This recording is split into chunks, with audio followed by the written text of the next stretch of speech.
प्रधानमंत्री क्षयरोगमुक्त भारत अभियानांतर्गत निश्चय मित्रांची नोंदणी करण्यात आली आहे।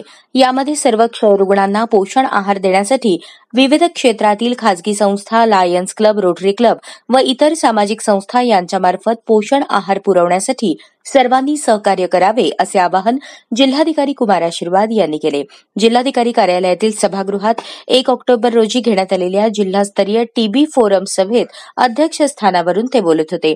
यावेळी जिल्हा शल्यचिकित्सक डॉक्टर सुहास माने, जिल्हा क्षयरोग अधिकारी डॉक्टर मीनाक्षी बनसोडे, सहसंचालक कुष्ठरोग डॉक्टर मोहन शेगर, जागतिक आरोग्य संघटना सल्लागार डॉक्टर सुवर्णा रामटेके, वैद्यकीय अधिकारी डॉक्टर विनोद अभिवंत तसेच सर्व कमिटी सदस्य उपस्थित होते। जिल्हा टीबी फोरमचे महत्त्व व कार्य सादरीकरणाद्वारे माहिती दिली। तसेच राष्ट्रीय क्षयरोग दूरीकरण कार्यक्रमांतर्गत येणाऱ्या सर्व निर्देशकांची माहिती देण्यात आली।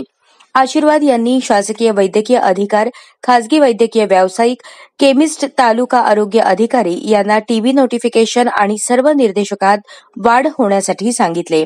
सभेत उपचार घेणाऱ्या सर्व क्षयरुग्णांना निश्चित पोषण योजनेचा लाभ मिळण्याकरता प्रत्येक क्षयरुग्णांची नोंद निश्चित प्रणालीमध्ये करणे अनिवार्य आहे।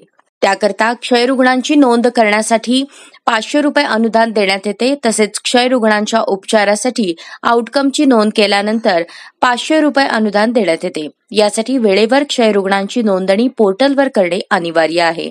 सर्व क्षयरुग्ण निदान करणाऱ्या आणि क्षयरुग्णास उपचार देणाऱ्या आरोग्य संस्थांनी आपल्या संस्थेचे नाव निश्चय प्रणालीमध्ये नोंदवून क्षयरुग्णांची नोंदणी करावी आणि बँक खात्याबद्दल माहिती देऊन निक्षय पोषण योजनेचा लाभ देण्यासाठी प्रयत्न करावेत।